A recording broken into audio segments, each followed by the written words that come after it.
Hi, my name is Linda J. Hahn, and I am the Road at Home Faculty Class Coordinator.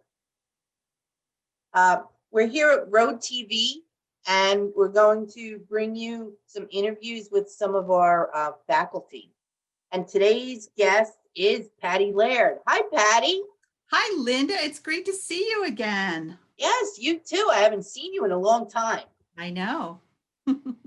So you're in Chambersburg, Pennsylvania?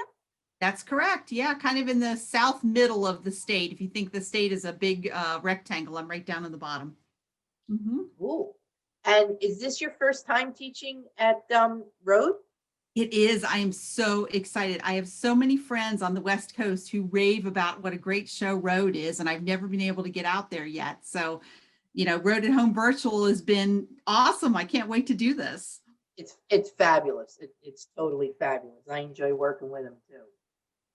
So tell us a little bit about yourself. You have some a lot of experience with sewing and quilting. Yeah, my mom was a professional seamstress, so I kind of grew up at her knee and learned to sew when I was quite young. And for years and years, I made my own clothes, I made draperies, I dabbled in upholstery, and then at my local Viking sewing center in my Joann's, they had a learn to quilt class. And this was in the early 90s, and I signed up and thought, oh, I'll make a quilt or two. How many quilts does one person possibly need? And so I signed up, and about halfway through the class, the instructor left. And the first quilt that she had us make was a double Irish chain queen size quilt. So it was quite difficult for me, having no idea what I was doing. And luckily, I had a friend who suggested that I go to Mid-Appalachian Quilters, the show here locally in Maryland. It's not far away. And she said, there's this great instructor there who we have an open studio. She'll help you finish your quilt. So I signed up for 3 days of open studio, and she helped me finish, and I was hooked.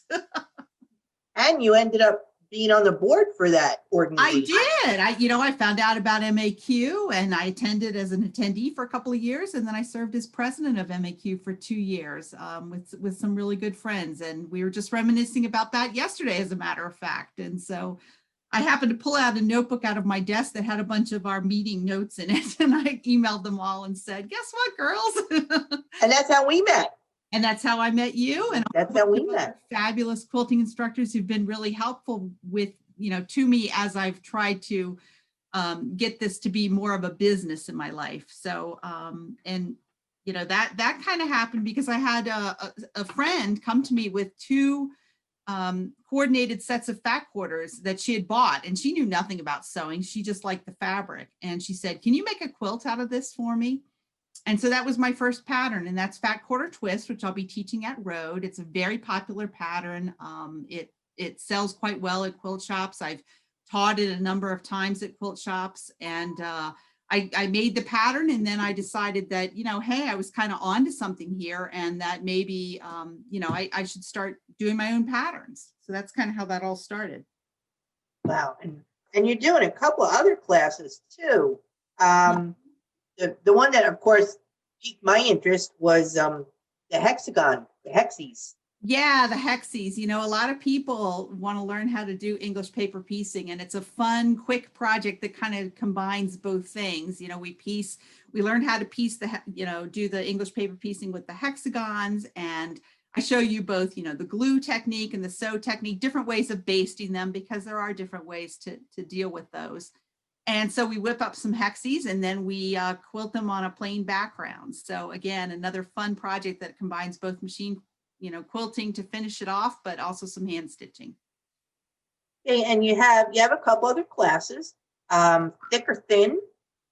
Thick or thin was again another pattern that I came up with in response to a client request.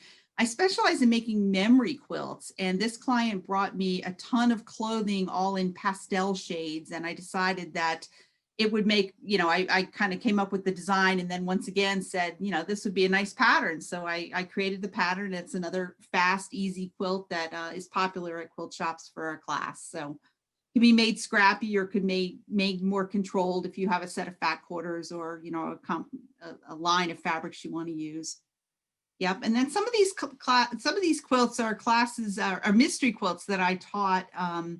I formed an online Facebook group called the International Quilters Guild, and I run mystery quilts through that, as well as I offer a mini pattern of the month. I do the mystery quilts about every 6 to 8 weeks. We do theme days in there. We do a lot of stuff in that Facebook group. And so Blueberry Buckle was the mystery that we did this summer. So that again becomes a pattern and will be taught at Road.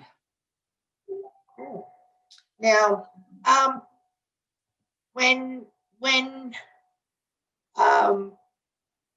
with your classes, what would you say that you hope that your students will take away from your class? That's a great question. I have been, my professional life, I'm a university professor and I've been teaching online for forever, since the 90s at this point. So I'm really comfortable with Zoom. I'm really excited about doing these classes on Zoom, and I run classes in the International Quilt Guild on Zoom now too. And, you know, the COVID pandemic has really made everybody kind of switch to the virtual format, which has been great for those of us who live out in the middle of nowhere and wouldn't have to travel to classes. And so I come to my quilting classes from a teacher's background, and I ask that you try it my way. But I know that there are lots and lots of different ways to make various units. For instance, half square triangles, you know, there's 10 different ways to make them. So I will show you the way that I like to make them, the way that works well for that pattern, but I might also show you another way or two that you could make them. And I encourage you to speak up if you have a better idea about how to make something or a quicker way. I'm also known as the queen of speed. You know, I've always worked a full-time job, so getting things done quickly is really important to me. So I try to show you great time-saving techniques and ways to break things down into smaller, manageable pieces so that if you're only sewing 15, 20, 30 minutes a day, you can still make good progress. And sometimes that's the way to make progress is just doing a little bit every day, sitting down and yeah, we have that a little bit every day. Ongoing challenge in the Facebook group. We call it, you know, sew 15 minutes a day, and for five out of every 7 days, and it's amazing how much you can get done. Yes. Now, what about, we still have Hen and Geese and Night Flight. Yeah, Winter's Night Flight. I used to belong to the about.com quilting forum before it got shut down, and we started these mini quilt swaps there that we've now continued in the International Quilters Guild. And this was a pattern that, again, I came up with because the theme was, you know, winter or holiday, I don't remember. And so I came up with this as a pattern for a quilt to make and send to a mini quilt to make and send to my partner. And it's become extremely popular because it can be put up, you know, now in November as the snow starts to fly and stay up until February, because it's not Christmas or Hanukkah, but it's seasonal, it's winter. So I ran a contest for someone to name the quilt. It was a lot of fun. We named the pattern. It was a lot of fun.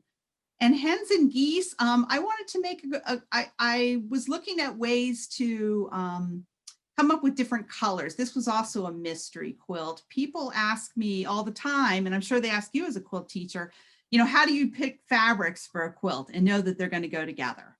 And especially if you're running mystery quilts.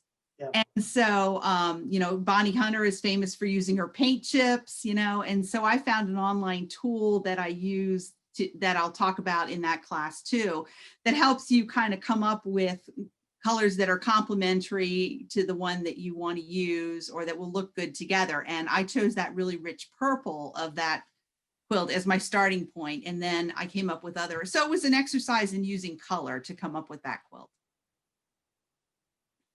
And you also long arm quilt. I long arm quilt. I have a Nolting Pro 24 that I bought several years ago, and I just added computerization to it about 3 months ago. And it's great because you may be, I don't know whether you long arm your own quilts or not, Linda, but I have an entire stack of tops that need to be long armed. So it's been great to be able to put those on and get them going. So I've gotten a lot of quilts finished lately, and I also quilt for other people too. So, you know. So you have your tendrils in a lot of in a lot of areas. I do, because, my business is Sleeping Cat Creations, and I've had that for 20 years. And I started that making t-shirt quilts. And so that's still the bulk of my business, t-shirt and memory quilts, memory bears, memory poofs, all sorts of things from people's old clothing or, other things that they have around the house that they want to memorialize. And I still do an awful lot of that. I'll be working this weekend on a couple of t-shirt commissions. I do long arm quilting. I do pattern design. I teach classes. I run the International Quilt Guild. And occasionally I get to quilt something for myself. And you work full time. And I work full time. Yes. What do you do full time? I just started a new job last week. Actually, I'm a tax technician for the Commonwealth of Pennsylvania in the unemployment office. Holy moly.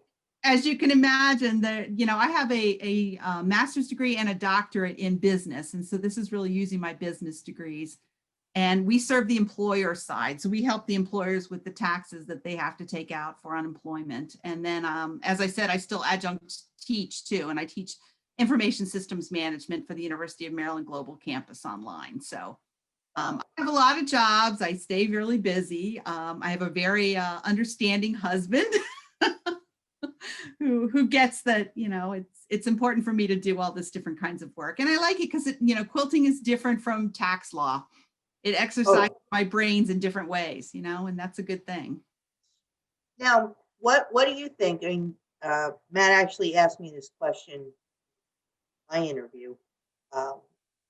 How do you think this COVID is? Obviously, it's affected us as quilters that we can't go anywhere, right? And as teachers, because we can't go anywhere to teach. But how do you think it might affect our whole industry down the road?